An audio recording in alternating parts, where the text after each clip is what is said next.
This is Pelangi FM Radio Brunei. In a few moments, the news can be heard.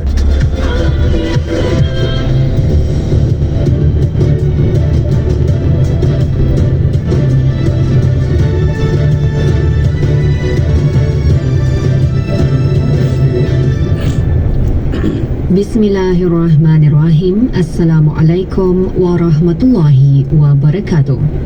Dari studio Jubli 1 Radio Brunei, saya Nurul Wafa Muhammad.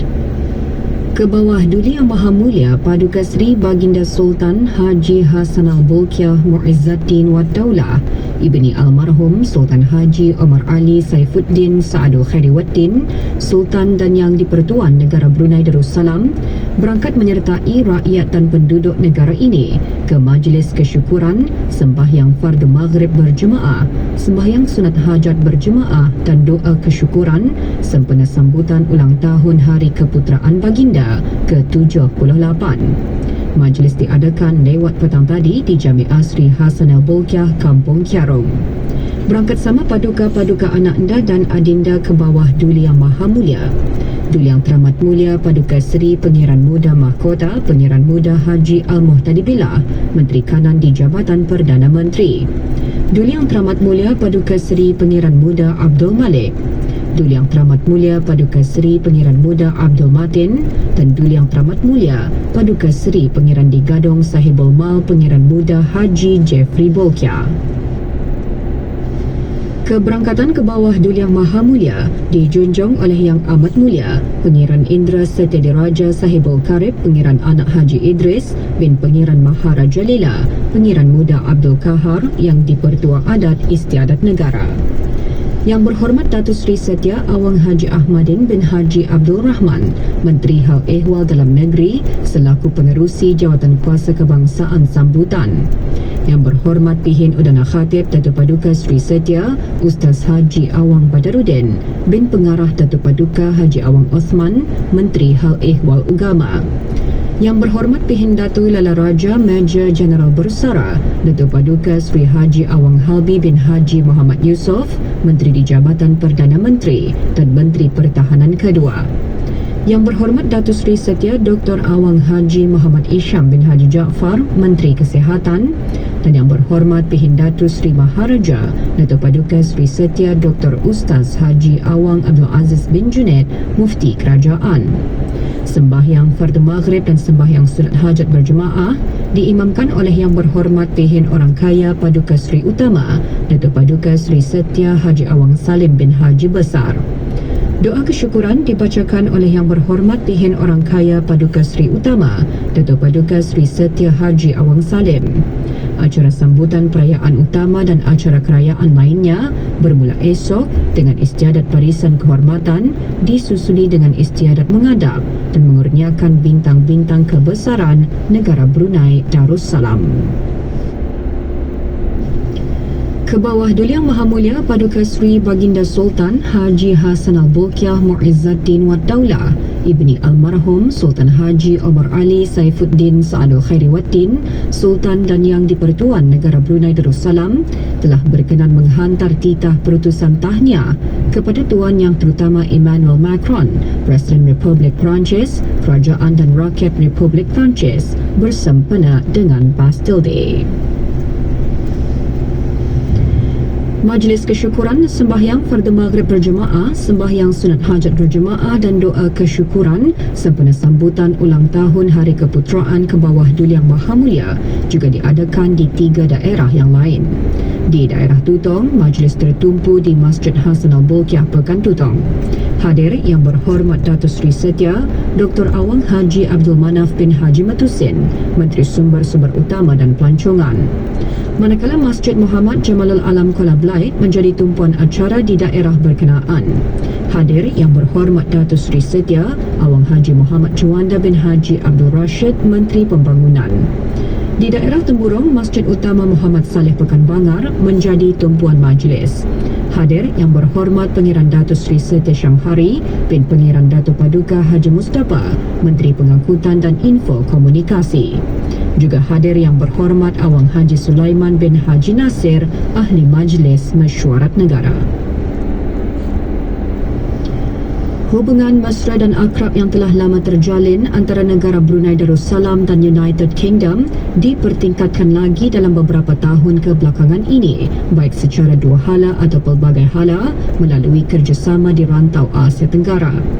Dalam temu bual eksklusif bersama RTB, Pesuruhjaya Tinggi British ke negara Brunei Darussalam yang akan menamatkan perkhidmatan juga menyatakan United Kingdom mendapat sokongan yang hebat dari negara Brunei Darussalam untuk menjadi rakan dialog ASEAN. Tuan Yang Terutama John Virgo turut berkongsi beberapa kenangan manis semasa berada di negara ini, termasuk menghadiri majlis perkahwinan diraja dan majlis kenegaraan lain serta menikmati layanan mesra daripada penduduk tempatan. Persatuan Nurul Islam Daerah Brunei dan Muara bersama dengan Bahagian Pembangunan Mu'alaf Pengupayaan Mu'alaf Pusat Dakwah Islamiyah dengan sokongan Ahli Jawatan Kuasa Takmir Masjid Rashidah Saadatul Bolkiah Kampung Sungai Akar bagi tadi mengendalikan sambutan Ilal Hijrah 1446. Antara pengisian majlis perkongsian pengalaman mengapa saya memeluk Islam oleh saudara baharu. Antara yang hadir Awang Haji Abdul Rajid bin Haji Muhammad Saleh, Pengarah Pusat Dakwah Islamiyah. Majlis seumpamanya akan dapat memberi pengetahuan dan bimbingan kepada saudara-saudara baharu dalam menghayati peristiwa hijrah Rasulullah SAW serta meningkatkan keimanan dan ketakwaan kepada Allah Subhanahu wa taala. Lebih 50 orang jemaah yang mengikuti pakej umrah dan ziarah Amikat Travel and Tours akan berangkat ke Tanah Suci pada bulan Julai dan Ogos tahun ini. Pagi tadi diadakan majlis taklimat dan manasik umrah bagi jemaah umrah syarikat berkenaan. Majlis berlangsung di Darussalam Enterprise Day, Anggrek Desa. Taklimat dianjurkan bagi memastikan kelancaran urusan perjalanan jemaah di samping memantapkan ilmu serta kefahaman dalam mengerjakan ibadah umrah. Berita luar negara. Pemerintah Dubai Sheikh Mohammed bin Rashid Al Maktoum mengumumkan telah melantik putera mahkota Sheikh Hamdan bin Mohammed bin Rashid Al Maktoum sebagai timbalan Perdana Menteri dan Menteri Pertahanan Emiriyah Arab Bersatu dalam satu rombakan kabinet. Sheikh Hamdan, 41 tahun, adalah putera kedua Sheikh Mohammed dan memegang gelaran putera mahkota Dubai sejak 2008. Kumpulan Hamas menarik diri daripada rundingan gencatan senjata susulan pembunuhan beramai-ramai yang dilakukan oleh rejim Israel dan sikapnya dalam rundingan tersebut. Pemimpin politik Hamas, Ismail Haniyeh, memberitahu pengantara antarabangsa Qatar dan Mesir mengenai penamatan rundingan gencatan senjata tersebut yang pertama kali digariskan oleh Presiden Amerika Syarikat pada Mei lalu. Sementara itu, seorang lagi pegawai Hamas memberitahu ketua tentera kumpulan itu, Muhammad Deif, dalam keadaan baik selepas serangan bom rejim Israel ke atas kem-kem di selatan Gaza. Kementerian Kesihatan Gaza berkata, serangan kejam itu mengorbankan lebih 90 orang. Bekas Presiden Amerika Syarikat Donald Trump dilaporkan dalam keadaan baik selepas diperiksa di kemudahan perubatan susulan insiden tembakan semasa kempennya. Menurut kenyataan Perkhidmatan Persikan Amerika Syarikat, semasa perhimpunan kempen Trump di Butler, Pennsylvania, seorang penembak yang disyaki melepaskan beberapa tembakan ke arah pentas dari kedudukan tinggi di luar tempat perhimpunan. Petugas perkhidmatan menembak suspek yang kini sudah meninggal dunia. Kenyataan itu turut menjelaskan seorang terbunuh manakala dua yang lain cedera parah. Rusia menggesa Amerika Syarikat menilai semula semua dasarnya yang berunsur menghasut kebencian. Menerusi mesejnya, jurucakap Kementerian Luar Rusia Maria Zakharova mengecam sokongan Amerika Syarikat untuk Kiev kerana ia menggalakkan serangan terhadap Presiden Rusia. Katanya perbelanjaan itu lebih baik digunakan untuk membiayai polis dan perkhidmatan lain yang sepatutnya memastikan undang-undang serta ketenteraman awam di Amerika Syarikat. Presiden Korea Selatan berikrar memastikan warga Korea Utara yang berpaling tadah tidak dihantar pulang ke Pyongyang di luar kehendak mereka. Bercakap pada satu majlis, Tuan Yoon Suk Yeol turut mengutuk pembinaan penghadang Korea Utara iaitu pagar elektrik dan juga lombong di sepanjang kawasan sempadan. Disember lalu, kumpulan hak asasi manusia yang berpangkalan di Seoul berkata kira-kira 600 warga Korea Utara telah hilang selepas mereka dihantar pulang secara paksa oleh China pada Oktober tahun lalu. Dengan itu, sekian berita dari Radio Brunei disunting oleh Muhammad Alif Perwira Askar Haji Abdullah dari Balai Berita Radio Televisyen Brunei. Assalamualaikum warahmatullahi wabarakatuh.